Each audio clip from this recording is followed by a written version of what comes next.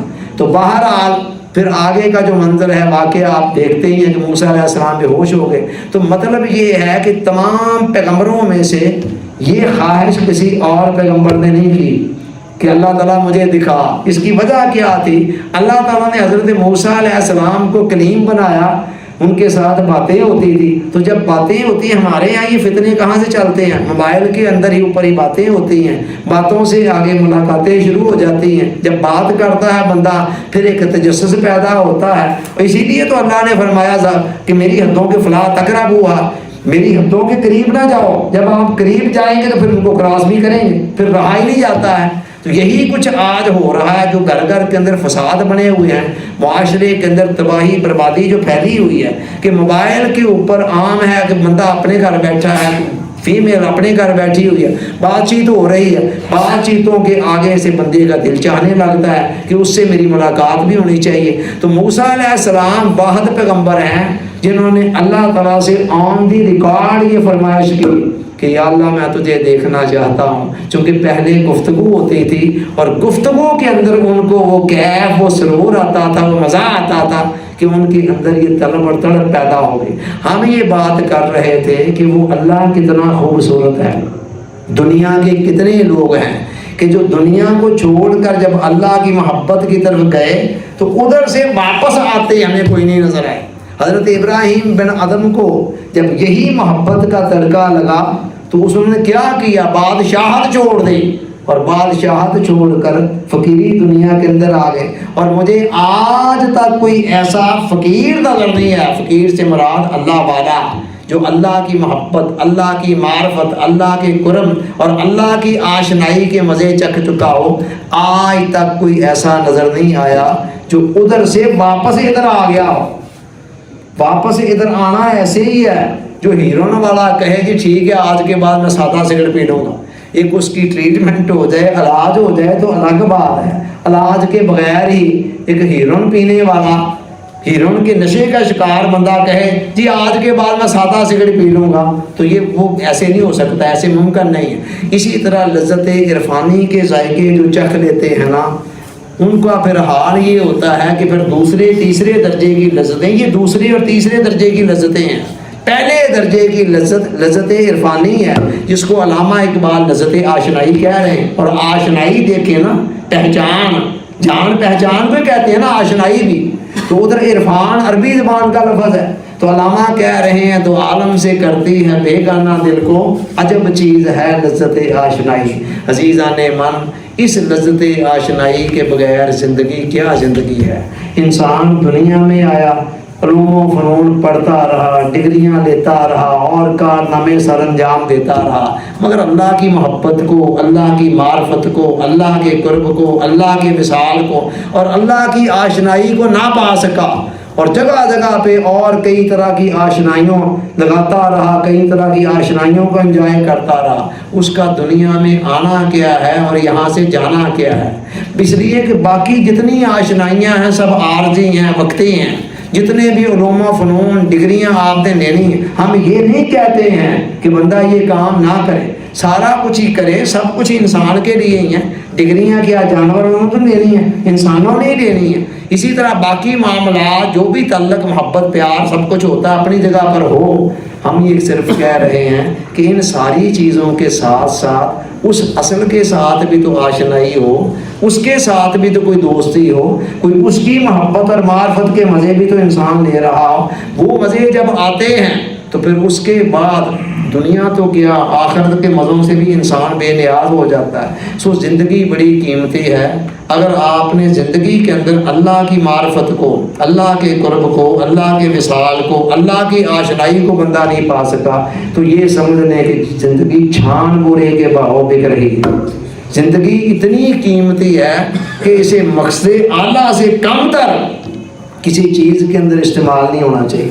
ٹھیک ہے باقی سارے کام کریں مگر ٹاپ پرائرٹی انسان کی یہ ہونی چاہیے کہ لذت آشنائی، اور وہ ایک دفعہ مل گئی تو دنیا و ما فیہا سے بے نیاز کر دے گی۔ جینا بہت آسان ہو جائے گا اور مرنا اس سے بھی کہیں زیادہ آسان ہو جائے گا۔ وما علینا الا البلاغ۔